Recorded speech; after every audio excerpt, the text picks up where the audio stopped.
హైదరాబాద్లో బోనాల సందడి కొనసాగుతోంది. గోల్కొండ కోటలో బోనాల సంబరాలు ఘనంగా జరుగుతున్నాయి. ఆషాఢ మాసంలో 3 రోజుల పాటు జరిగే ఈ ఉత్సవాల్లో ఇప్పటికే తొలి బోనం జగదాంబిక అమ్మవారికి సమర్పించారు. ఇవాళ ఆదివారం కావడంతో పెద్ద సంఖ్యలో అమ్మవార్లకు బోనాలు సమర్పించేందుకు గోల్కొండకు తరలి వెళ్తున్నారు.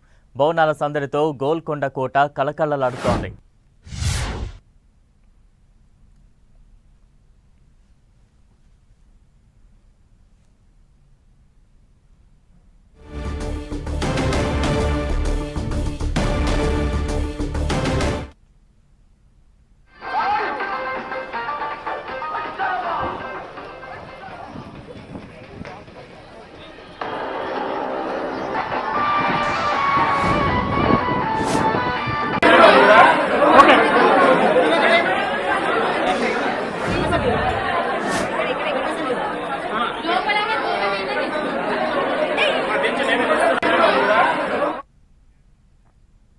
గోల్కొండ బోనాలకు సంబంధించిన మరింత సమాచారం మా ప్రతినిధి ఝాన్సీ అందిస్తారు.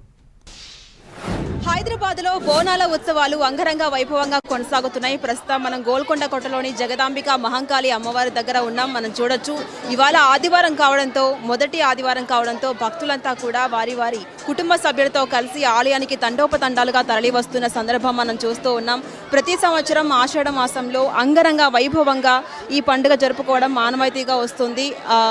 శుక్రవారం కావచ్చు, అదేవిధంగా ఆదివారం కావచ్చు. అయితే ఆదివారం అమ్మకి ముఖ్యమైన రోజు కాబట్టి ఆదివారం రోజు ఎక్కువగా అమ్మవారిని దర్శించుకోవడానికి, బోనం సమర్పించడానికి మెట్ల మార్గంలో వస్తూ ఉంటారు. అమ్మను చూసి తరించిపోతూ ఉంటారు. ఇవాళ మొదటి ఆదివారం కావడంతో అంగరంగ వైభవంగా ఇక్కడ ముస్తాబైన అమ్మని చూసి, అమ్మని మొక్కుకొని మమ్మల్ని చల్లగా చూడమ్మా అని ధన్యవాదంతో బోనం సమర్పించేందుకు భక్తులు కూడా తండోపతండాలుగా తరలి వస్తున్న సందర్భం మనం చూస్తూ ఉన్నాం. ఇక చరిత్రపరంగా చూసుకుంటే కనుక బోనం అంటే భోజనం అనే పదం నుంచి మనకు కనిపిస్తుంది. అమ్మవారికి నైవేద్యంగా సమర్పించే అన్న పానీయాన్నే ఈ బోనం అని చెప్పుకుంటూ వస్తున్నాం. ప్రతి ఒక్క మహిళ మహాలక్ష్మిలాగా ముస్తాబయ్యి బోనాన్ని ప్రిపేర్ చేసుకొని అఖండ దీపాన్ని నెత్తిన పెట్టుకొని కొండెక్కకుండా ఒక్కొక్క మెట్టు ఎక్కుతూ ఒక్కొక్క మెట్టు పూజించుకుంటూ అమ్మని దర్శించుకొని అమ్మవారికి బోనం సమర్పించుకొని ముఖ్యమైనటువంటి మనసులో ఉన్నటువంటి కోరికలను కోరుకొని తమ కుటుంబ సభ్యులను, ఊరిలో ఉన్న అందరినీ చల్లగా చూడమ్మా అని మొక్కుకుంటూ వస్తున్నారు.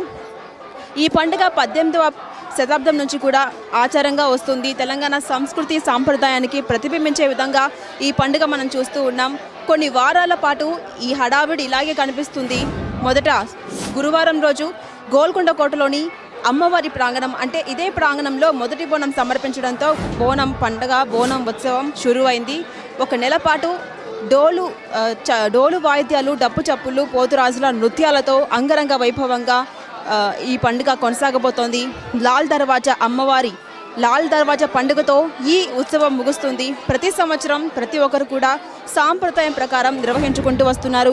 అయితే 1813లో ప్లేగు వ్యాధి అందరికీ సోకి మరణాలు అధికంగా సంభవించినప్పుడు అప్పటి హైదరాబాద్ రాజు అమ్మని ప్రార్థించి ఈ వ్యాధి నుంచి బయటపడేలా చేయమని మొక్కుకున్నప్పుడు అమ్మ కరుణతో ఈ వ్యాధి నుంచి బయటపడ్డారు.